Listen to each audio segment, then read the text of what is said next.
the divine grace.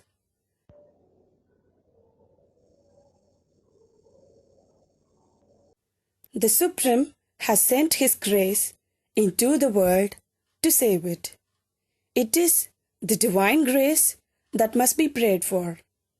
If justice were to manifest, very few would be those who could stand in front of it.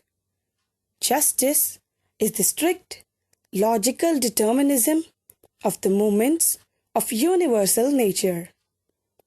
Illnesses are this determinism applied to the material body. The medical mind, basing itself upon this ineluctable justice, strives to bring about conditions that should lead logically to good health. The moral consciousness acts in the same way in the social body and tapasya in the spiritual domain. The divine grace alone has the power to intervene and change the course of universal justice. The great work of the avatar is to manifest the divine grace upon earth. To be a disciple of the avatar is to become an instrument of the divine grace. The mother is the great dispensatrix through identity of the divine grace with a perfect knowledge through identity of the absolute mechanism of universal justice.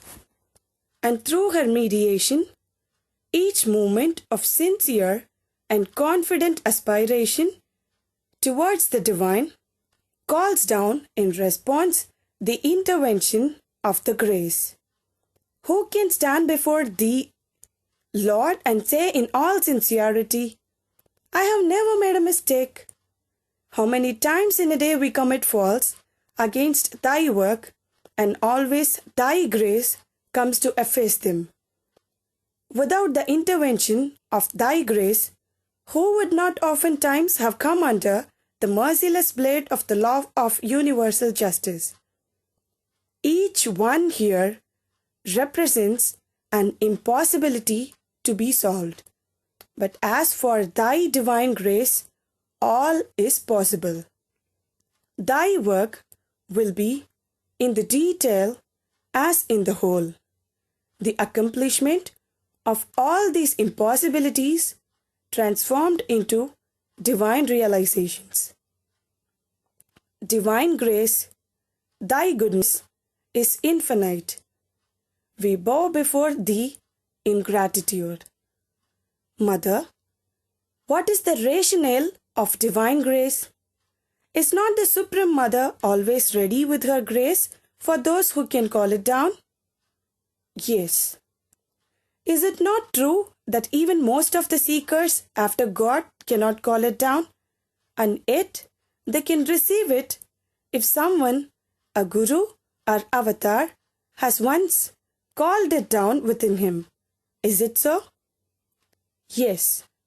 So, can we conclude that divine grace works best when it is established in the earth consciousness? Is it the aim of your endeavor to establish it permanently?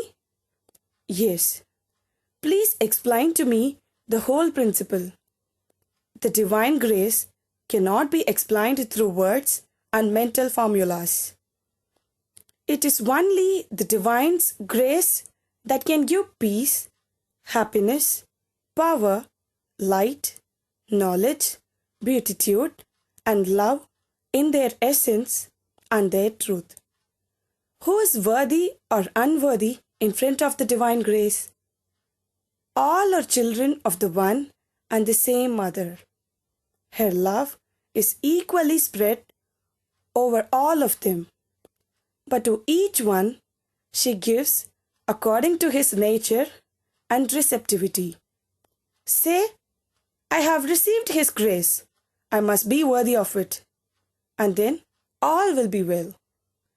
Let us give ourselves without reserve to the divine, so best shall we receive the divine grace. The grace is equally for all. but each one receives it according to his sincerity.